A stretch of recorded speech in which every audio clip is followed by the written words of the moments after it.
So I was talking with my buddy John the other day from Yerhot Audio. He makes much cooler stuff than I do. You should definitely check him out for some handmade tube amps of wonderfulness. I'll put a link down in the description. But anyway, he was talking about fighting 60 hertz hum in a particular amplifier, and he said, quote, "It's the equivalent of yak shaving in programming. In the end, it's not a semicolon or a syntax issue. It's 50 syntax issues mixed with some nonsense voodoo." I think that's going to really come into play today as we're looking at the Sansui here again. I've done a little bit of poking around, tracing the wires, figuring out where things go, and I think I have found a series of events that have led to the behavior that we're seeing.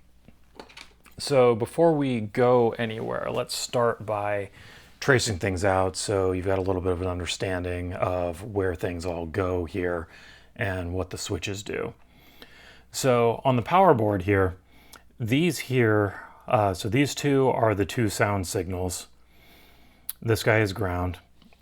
The white line here with the wire wrap pin goes up and over through, and white is the speaker system B, left side positive.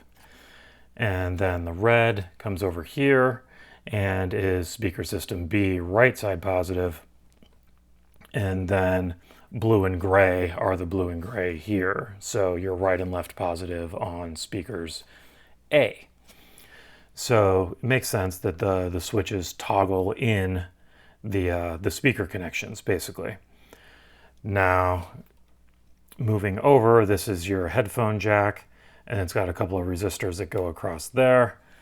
And then you've got your main switch, which has a few different functions. So it connects these two together back here when you throw the switch. But the other thing it does is it connects along the rails here. So these two, the front ones on each side, are always connected to each other, but then it connects the back one on each side as well to the other two when the switch is activated, like so.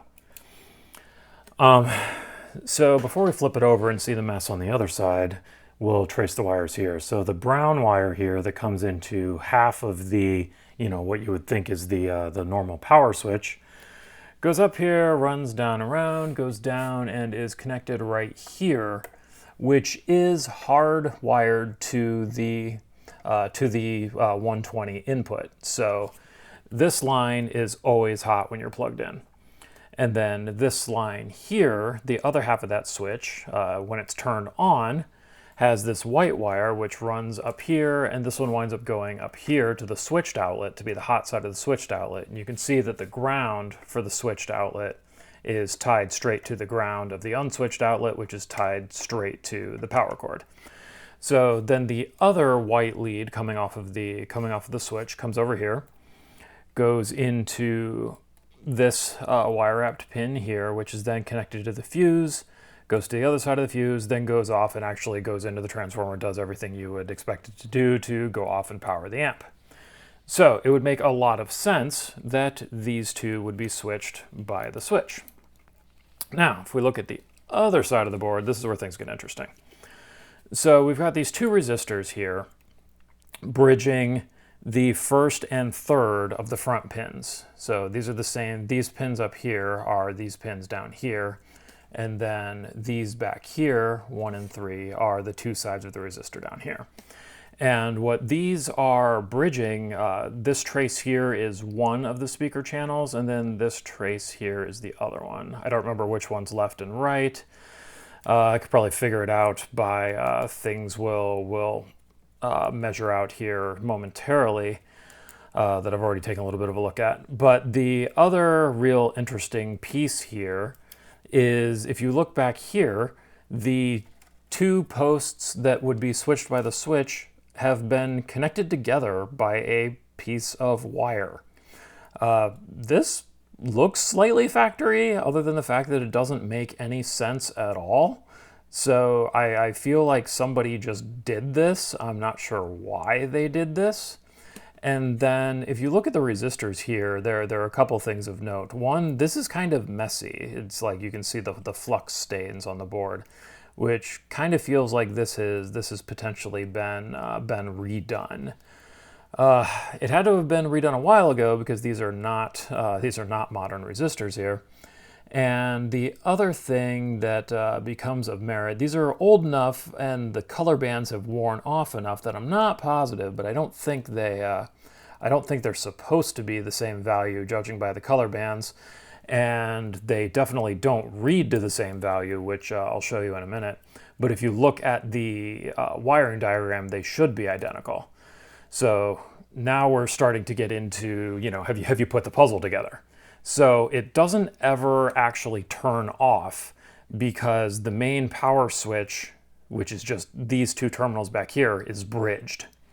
Now it sort of turns off because when you turn the switch off, it's supposed to disconnect the speaker channels, like both of the audio signal paths get taken off from both the headphones and from the the speaker outputs, which wind up over here. It's these 4 pins back here go out to be the positive channel of the speakers.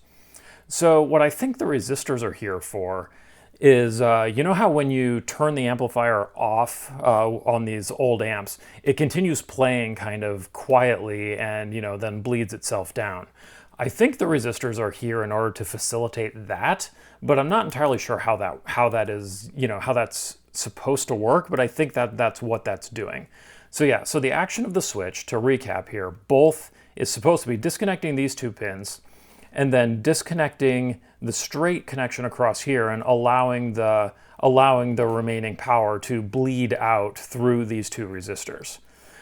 Out to the speakers and, slowly trailing off like receivers do. So to show you a little bit about how this works, let's drop this guy in here so you can see what's going on. So we can't use the beeper function because we actually always have continuity, but it's a question of how much continuity. So remember, this pin is this pin is the other side of that resistor. And so if we look at these 2, you'll see that with it off, we have 46 ohms, which is what the schematic says we should have there, is 46 ohms. And then when we turn the power switch on, then we have, for all intents and purposes, a short circuit. So that's exactly what you would expect it to do. Now, if you look at the other one, so we look at, we go between 1 and 3 on the back set of pins here, or the right side set of pins, however you want to talk about it. Let's see if we can get it to get a good connection here. And I'm not going to be able to get a good connection there. So let's try straight across the resistor here.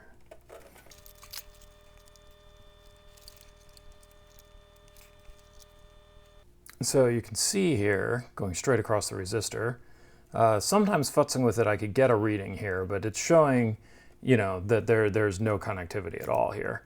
And then when we flip the switch, we get, our, very minimal, nearly short circuit. So this resistor here is not doing what it's supposed to do. It is not acting as a resistor. Trying to see, when I was playing with it earlier, I was able to get it to read a few kilo ohms, but it looks like it may have even died beyond that. So, and then of course, if we look at, our output pins up here, these are just connected together, no matter what, whether the switch is on or off. These are just connected together. That's off, then that's on, and that's off. They're just connected together by a wire, so it doesn't matter what the switch is doing.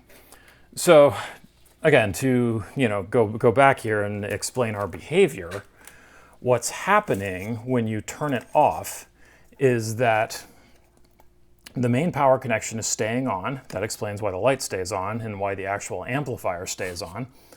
And the whichever channel this one is, let's see, it's the left channel that doesn't work when it's off. The connection here is broken. The resistor here is basically an open, and therefore that channel gets killed. So therefore the left channel doesn't work. And then the right channel is running through this 46 ohm resistor, which explains why that channel is weak. But it's still there because even though the switch isn't closing this and making this a short here, it still has the path through the resistor, explaining why we still have a weak right-hand channel, even though the switch is off. So there are a couple of things that we need to do in order to, get things back to, stock where they should be. The first thing I'm going to do here is I'm going to clip this little wire, which I don't understand why it's here in the first place. And, we're going to get that out of the circuit and see if everything kind of turns on and off like you would expect. Now, I'm a little bit expecting this not to work. I'm expecting if I clip this, potentially the switch doesn't work at all, because why else would somebody have, soldered this little line in here and then, put their own, there used to be a lamp switch in here. Why would somebody do that if the switch was working? But so I'm thinking maybe the switch didn't work, but if the switch doesn't work, that's something I can probably address with deoxit and maybe, tearing the switch apart and cleaning up the contacts if it really comes down to that. It's a fairly rare switch, so it's not going to be an easy thing to just buy a replacement part for, but we'll cross that bridge when we get there, if and we have to. So I guess, yeah, the first thing I want to do is clip that little jumper, and from there see what kind of behavior we get. All right, so now let's just see if our two terminals are connected together. They are not. Wait, what do we got here? Okay, we're looking at that's my fingers. So, okay, so we got nothing. And then when we connect the switch, yep, we've still got nothing. Okay, so this was very likely soldered in by some previous owner because the switch doesn't work. So the next thing we're going to have to do is tear the switch apart and investigate that. Figure out why the switch isn't working. And then once we have the switch working, we should be able to, things should work as expected from that point. I'm also going to replace the dead resistor here with a 46 ohm so that everything is doing as expected when you turn it off and it bleeds itself down. So I'll probably, being that I'm going to have to take the resistors off anyway in order to get the switch off because it's all soldered in, together. Then that'll be pretty straightforward. I'll probably replace both of these just because why not? And we will go from there.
All right, so that gets us our switch.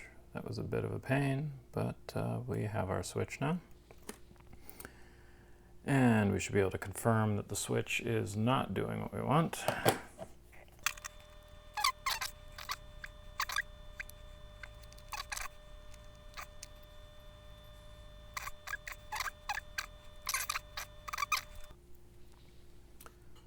So the next question is, how do we get in here?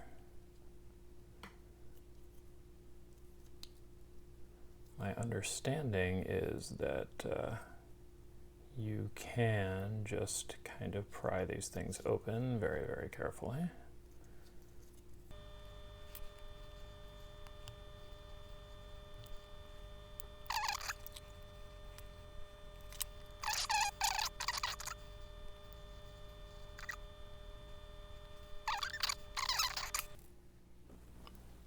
All right, my phone died, so we get a crappy action cam view for the next little bit here.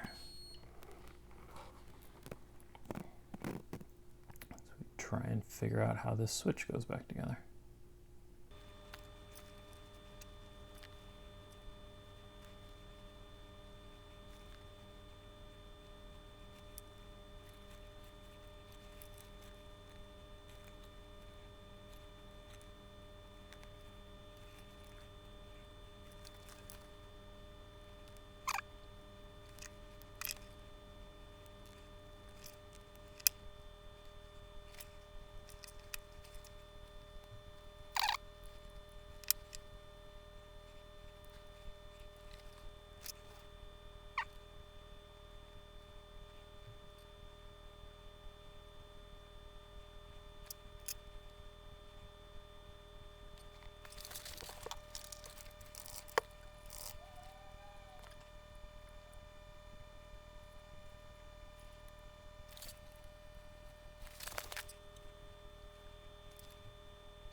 All right, I lost some footage here when my phone died, but what we did while you were out is cleaned up using a little needle file the contact here on this pin and the contact here on the actual tiny little spring-loaded contactor. And so now we are going to load this back into the switch.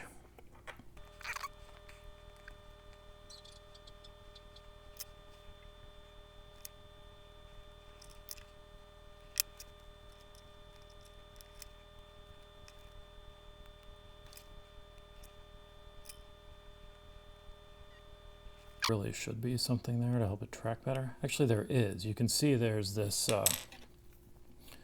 this little notch right here. Actually, will hold this in the middle as opposed to letting it go off to the side there. You can see how far off center it is. The little notch will actually hold it. Let's see. Yeah, we'll hold it more in the middle, which will keep that resting properly on the pin there once it's all together. So it actually seems like it should work pretty well once it's all back in one piece. So let's put it back together. Slide the little cap on here, see if we can get the pins to come through their holes.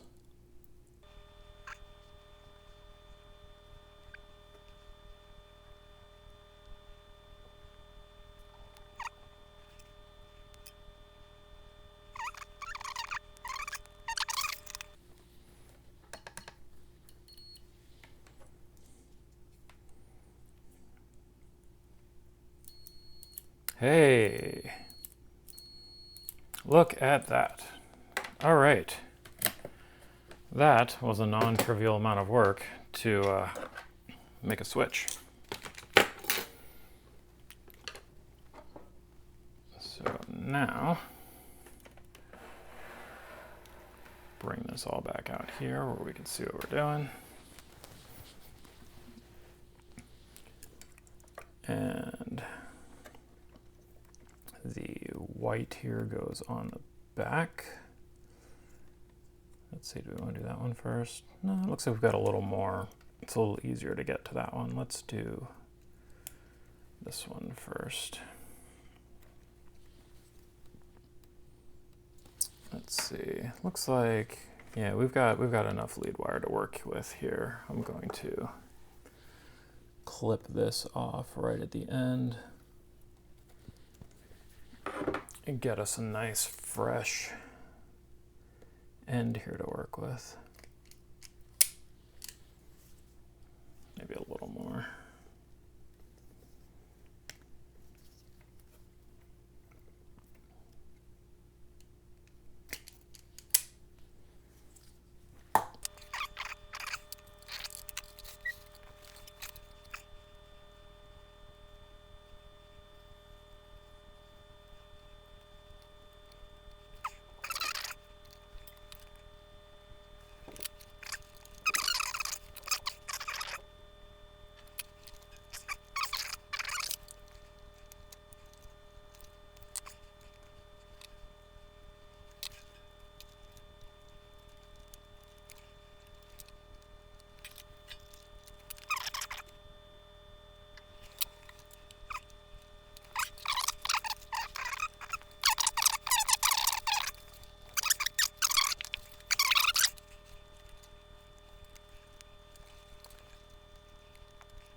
It helps if we plug it in.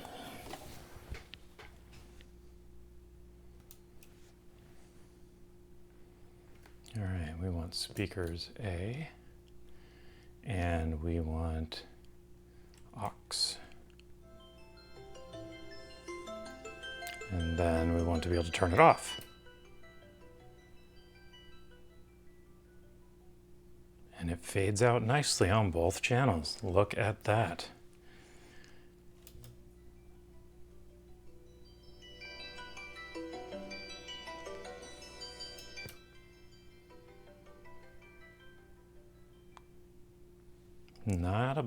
Not a bad little thing. All right, then I think that's gonna do for today. I'm not gonna button it back up because, like I said, I need to, clean it out, get it, run a some compressed air through it to get the dust out of it, bundle these up. There's a little bit of adjustment that needs to be done in the battery box. The spring on the bottom is a little loose, doesn't hold the batteries in, but I don't think I'm going to bother videoing that. Seems pretty straightforward, but I'll get that cleaned up before I sell it as well. But yeah, I think we're going to finish this one here. Nobody seems to like the videos where I'm just cleaning things and putting it back together. So yeah, I think I'll wrap it up now. Thank you as always for watching, and we will see you in the next one.